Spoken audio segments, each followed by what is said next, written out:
This is Car Guys New England, your YouTube channel for anything automotive. This is Car Guys New England, and today we're going to be installing a transmitter head, brand new thing from Anti-Laser Priority. This one is just the transmitter head. It does not receive, but we're going to be installing it on the back of this Lincoln Town Car, and let's get into the basics about this particular head and why it's useful. All right, so here's everything that you're going to need to install the head. This is what comes in the kit. So you're going to have your TX sensor, which is pretty damn small. That's also going to come with this splitter, because if you already have two existing heads in the rear of the vehicle, you use this splitter and split off of one of them. Also, this newly developed bracket for the particular head, so we'll be playing around with that as well. In order to use this particular head, you have to have GPS. So I didn't have GPS on my system originally, so I'm going to be adding that in as part of the install. The reason that Anti-Laser did this was to protect their intellectual property. That way somebody can't duplicate how it works and things like that. One thing that I wanted to show you guys was the size of the transmitter head versus the traditional head, which you can see here. Huge difference. Big difference. But don't forget that this original head, it also receives and transmits. This one only transmits, but it's very powerful, and it transmits at a very wide angle, so it's going to protect you from off-axis shots, and also you know, things like bridges and stuff like that, or weird off-ramps and things like that. So next, let's talk about placement of this particular head, and then we'll get into the install. The regular transmitters, and you can actually see them, one right there, and then you're going to see another one right here. And it's been pretty good overall, but what I'd like to do is, just for extra protection, I believe I'm below the no photo, I have enough room to put the TX sensor there. So I'm gonna try to put it here.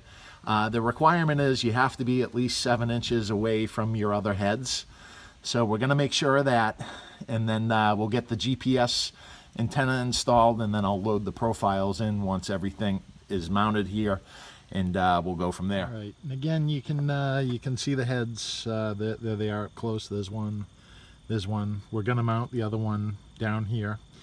First, I'm going to start by removing the license plate. It's kind of hard to do two-handed with this this gimbal in my hand, so I'm going to put it down for a minute. We'll get the plate off, unplug the no photo, and then we're going to have a place to install the other sensor. All right, so the plate's off. Just the wire for the no photo to power up is there. You're going to notice that I created holes in this panel so I could run wires through anyways for the original receiving heads, or I should say receiving and transmitting heads. So what I'm going to do is clean up this entire panel real quick with isopropyl alcohol, 91%, and a rag. Make sure it's really clean, because actually the way I'm going to install this bracket, I'm going to use red 3M tape, and so I need to make sure that it's going to stick good, and then we'll go from there. All right, so we got this all cleaned up. And what I did was I bent the bracket for the TX sensor. It's all completely secured. And we're going to just 3M tape this thing in this position right in the middle of the plate bucket. And then the license plate will simply fit over that. Then we'll just have to run the wires. So let's get this stuck on, get it back together, and we'll show you how it looks. All right, the head is securely mounted on some 3M red back tape. I'll have to make some adjustments, obviously, once the trunk lid's closed and everything's level. But the next step is I'm going to put back on the plate, just carefully run the wires where they're not going to get pinched, and then I'm going to have to, in here, take this carpeted inside down so I can get at everything, get at the holes, and snake the cable for this particular sensor. And as you can see, the head is there, the plate is on, it's not blocking anything, you know, any of the sensors for the no photo, and we'll just make some adjustments to this, and then all we have to do is just move this sensor and figure out what's going on. So here in the trunk, there's a bunch of just plugs that I'm going to have to remove in here. When there a bunch of these, so I can get this carpeted part down, and then I'm going to run the wire for the actual sensor. All right, so we have the panel down. All the cables are here, coming down, and there we go. So you can see regular sensor cable. The thin one is obviously, this thin one here is the TX sensor. So what you need to do, and this is extremely important, is the TX sensor is going to go on your R2 connection, R2 only. R1 is going to be with the splitter with the two receiver heads. This is very important. This is critical for the install, so just please take note of that. And then once we're done, we'll tuck everything back together. And here we go. Everything is connected. So the TX sensor to R2, R1 is going to be the regular heads on the splitter. So just remember that. Let's get this panel back up and we'll continue with the installation. All right, so we just made some adjustments on the head, and it looks pretty damn good. Checked it with a bubble that came with one of the other sensors, so it looks like we're good to go. And now we're just going to install the GPS antenna, and that'll complete this install. All right, so the next step is to install a GPS antenna. Now I already have one for my scanner that's down here. There it is. But what we're going to do is put another one probably right here. I already cleaned it with alcohol. So what I'm going to do is apply some just sticky tape and then get that mounted in there. Run the wire down to the control box, which is actually in the footwell down here behind the scanner. So we'll get that taken care of.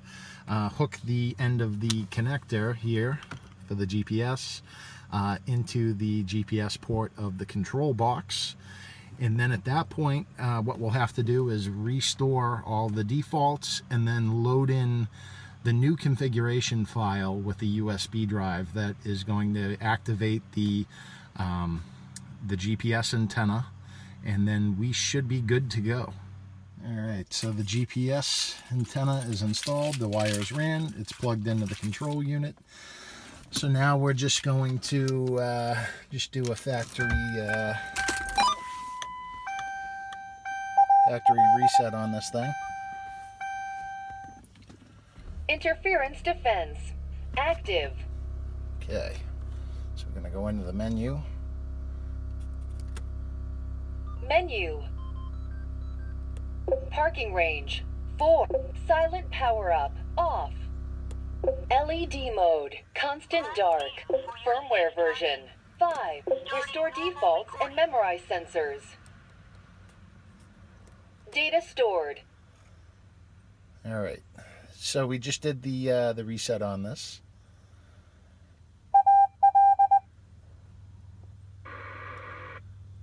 Interference defense active. Okay, and we'll have to load the control, the config file in a second, but I just want to check something. Menu. Parking range 3. Silent power up. LED mode. Firmware version 5. Restore defaults and memorize sensors. Connected sensors.